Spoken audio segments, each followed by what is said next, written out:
Welcome to Art of the 20th Century, Part 2. Now, the 20th century was a time of great change for humanity, and this is naturally expressed in the art. It was a time when styles diverged, and there were so many new movements in the arts that we really won't be able to cover them all here. But we will be able to take an overview and look at some of the major influences of this century. Now, it might be helpful to break the art down into different currents that affected the artists at this time. We have, first, abstraction and non-realistic, non-representational art. So here's a formal definition, defined as having only intrinsic form with little or no pictorial representation. Intrinsic form means form within itself, value for its own sake. Now let's look at the difference between abstract art and non-representational art. It's kind of sketchy, but let's look at it this way. Generally, abstract art will take something that has a basis in reality as we see it and modify that, often modify that quite extensively. Whereas non-representational art makes no attempt to relate to our visual reality and our spatial reality. So we have these two styles that were a response by artists to a world that was just changing at its very roots.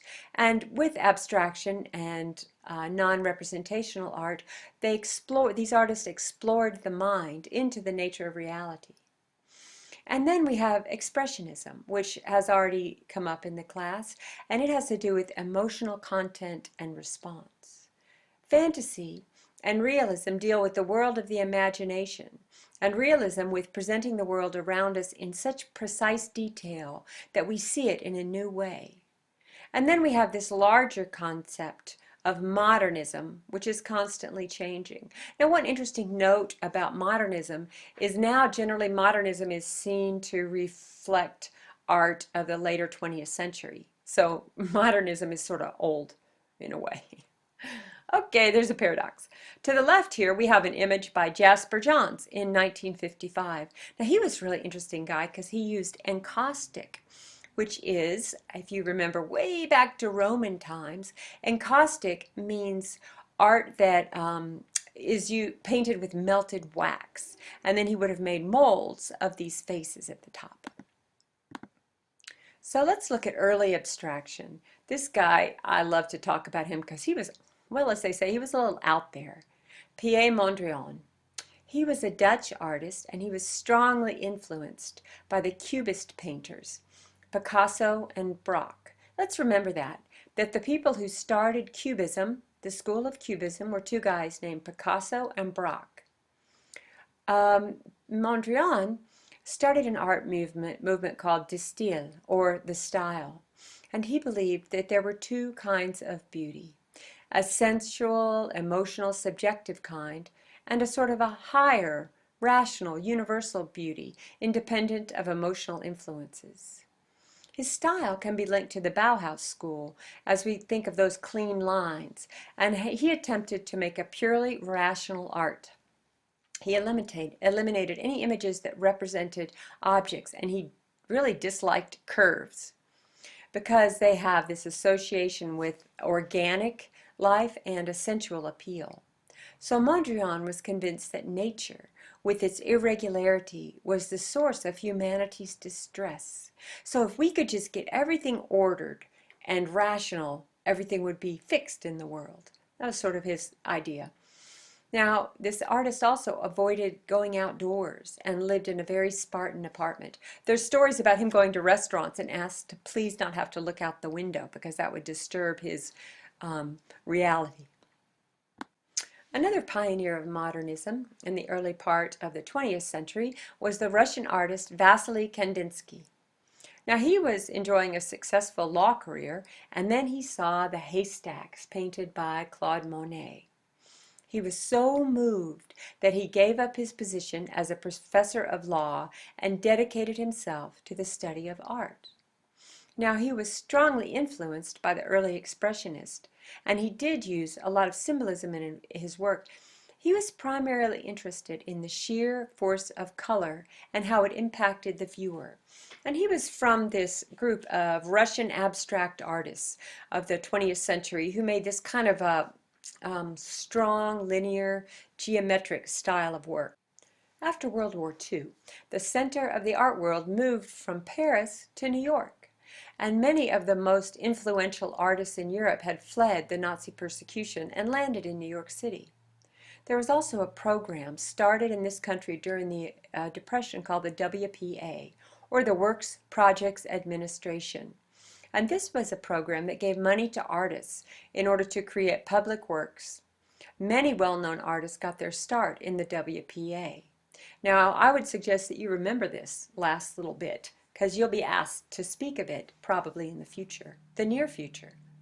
So, back to New York. As these diverse artists all converged on New York City, a movement called Abstract Expressionism was born.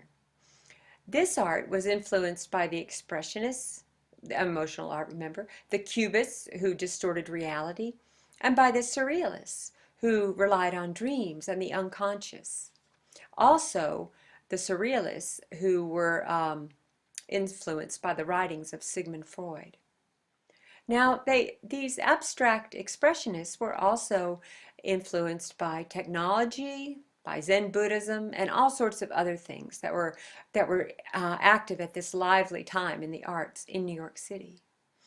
So these influences did have their place in forming the movement, and yet these artists were intent on breaking conventions. The artist Mark Rothko painted in a style he called color field painting. And in this style, the force of the colors is seen as more important than any images in the work. Although he did paint in a realistic style early in his career, in the 50s he painted these large canvases that were only squares of color.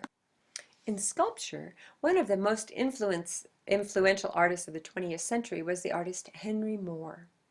His career spanned 7 decades, and his work evolved as the times evolved. In this early work, Reclining Figure, it was created in 1929, he's making an effort to pay homage to earlier classical work and to tribal work, which tribal art was really big in the early 20th century. He's based this figure on a sculpture from the Parthenon in Greece, but he's rendered it in a style that looks a lot more like South American art. Let's look at some later Moores. Now, as his work becomes more abstract, we see it changing quite radically. He seems to be trying to capture the essence of a form without actually rendering the form itself. Now let's compare it to Rodin's famous sculpture called The Thinker above. And here we see classical style in a very emotional pose. But it's important to remember that in his time, Rodin was radical because he kind of roughened up his figures and he had a looseness to his sculpting style. So now let's look at Female Figure by Henry Moore. It was sculpted about a century later, and now Henry Moore has moved way further from representation. Next, let's look at one of my favorite sculptures, actually, made by another important artist of the New York School, Barnett Newman. Now, this artist was primarily a painter, and he created the large color field paintings similar to Mark Rothko. But he also created many sculptural works. Through these works, Newman wanted to communicate this isolation that he felt humanity was experiencing. This sculpture was conceived between 63 and 67, a time of great upheaval in the country and in the world. On the bottom and the base, we have an Egyptian pyramid used to portray the spiritual aspirations of humanity. And the broken top of the obelisk is supposed to represent how these aspirations have been undermined by the materialism and speed of the late 20th century. In a hopeful twist, the artist has the two worlds meeting in a delicate balance on top of the pyramid, so that perhaps these two worlds of the spiritual aspirations and the great speed at which humanity is traveling, perhaps they can find a delicate balance. This version of the sculpture, which is installed outside the Rothko Chapel in Houston, is dedicated to the memory of Martin Luther King, who was shot in 1968, very soon after the sculpture was completed. Now let's talk about a great eccentric in the world of art, Alexander Calder. He was the first artist to create what he called kinetic sculptures, or sculptures that were in motion, that were constantly changing as they responded to the airflow around them. Now these are mobiles. Mobiles are what we often see in a baby's crib, hanging over the crib so that they can watch them move. And his were made of metal, wire, rope, and found items. And the name mobile came from the artist Marcel Duchamp. Although now the term mobile and the concept of sculptures hanging and moving in the breeze is familiar, it all started with Alexander Calder working in the middle of the 20th century. Mostly his work is abstract, and he often injects a bit of humor into the pieces. Here we have Fish Swimming Above a Lobster Trap from 1939. So let's look at op art. Now op art, it's easy to remember, it's optical painting. And this is where the artist manipulates light and dark, contrasting colors or patterns of line in order to confuse the eye or to challenge visual perceptions. This style of art was very popular in the 1960s. Now, above left is a painting by Richard Anaskowicz from the 1970s, from the year 1970, measuring 9 by 6. And on the right we have one that dates way back to the slideshow on perspective. And as you can see, the two balls are there and they're actually the same size, although they don't really look like it. Now, as abstraction was becoming a movement in the cities and realism was becoming very old-fashioned and passé, another movement called regionalism was forming in response to the urbanization of American life. As more people moved to the cities, humans in this country started to romanticize the rural life that was rapidly changing and seeming to slip from our grasp. The Ozark artist Thomas Hart Benton was a well-known regionalist. He was born in Neosho, Missouri in 1889 and attended the Art Institute of Chicago. He returned to the Ozarks in the 20s, where he painted scenes of the common people and executed a number of murals as part of the WPA program. Many of these are visible, are around today. The Missouri State Capitol has a Thomas Hart Benton mural. In this artist's work, the influence of non-representational and emotional content are clear.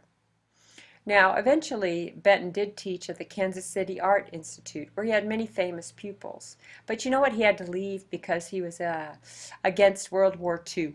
And that was not popular to be a peace activist in World War II, so he lost his job and just painted, made his living off of his art for the rest of his life.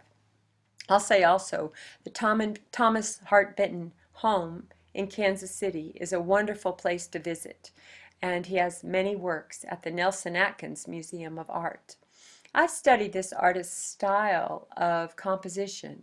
Notice the elongated forms and the way his work sort of swirls. It kind of goes through waves. Now, this work on the right, called The Ballad of the Jealous Lover of Big Green Valley, is based on a folk song at the time, and it was painted in 1934. Now, you notice that, you can't really see, there's a guy with the gun sneaking up behind the tree about to kill the two lovers. Now, this particular piece, actually, no, I got that wrong. There's the guy with the knife is about to stab the woman, I think is how that works. But I have seen this piece. It's at the Nelson Atkins Museum in Kansas City. So one of Thomas Hart Benton's most famous pupils was Jackson Pollock. He is probably best known of the abstract expressionists. What we're looking at here is one of his earlier paintings before he got into what we call his action painting. Now, he said of Thomas Hart Benton that he drove his kind of realism at me so hard that I bounced right into non-objective painting. So those two guys were pretty strong personalities that butted heads quite a bit. Now, eventually, Pollock did invent action painting, and we'll begin the second part of this slide audio lecture talking about that. Thanks for listening. Tune in for part 2.